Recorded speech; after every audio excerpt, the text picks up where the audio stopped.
एक छोटे से गांव में एक प्यारी सी बच्ची रहती थी जिसका नाम मीरब था। मीरब बहुत खुश अखलाक, मददगार और सबसे बढ़कर ईमानदार थी। वो रोज स्कूल जाती, दोस्तों के साथ खेलती और अपनी उम्मी का हाथ बटाती। एक दिन स्कूल से वापस आते हुए मीरब ने रास्ते में एक काले रंग का बटुआ देखा। वो रुकी, झुकी और बटुआ उठाया। मीरब ने इर्द गिर्द देखा मगर कोई नजर नहीं आया। इसने सोचा, ये किसी का कीमती सामान हो सकता है, मुझे इसे वापस करना चाहिए।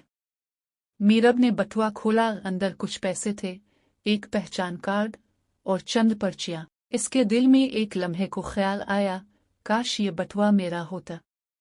मगर फौरन उसने खुद को रोका और कहा, नहीं मीरब, ये तुम्हारा नहीं है, हमें ईमानदार रहना चाहिए।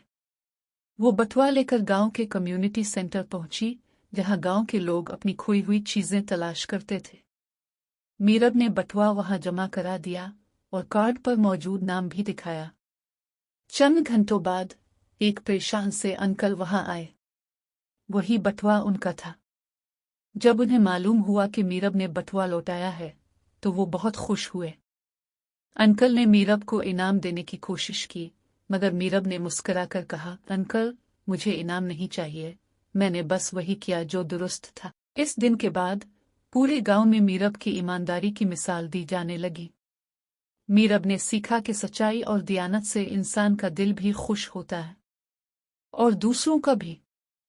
सबक: ईमानदारी हमेशा दिल को सुकून देती है।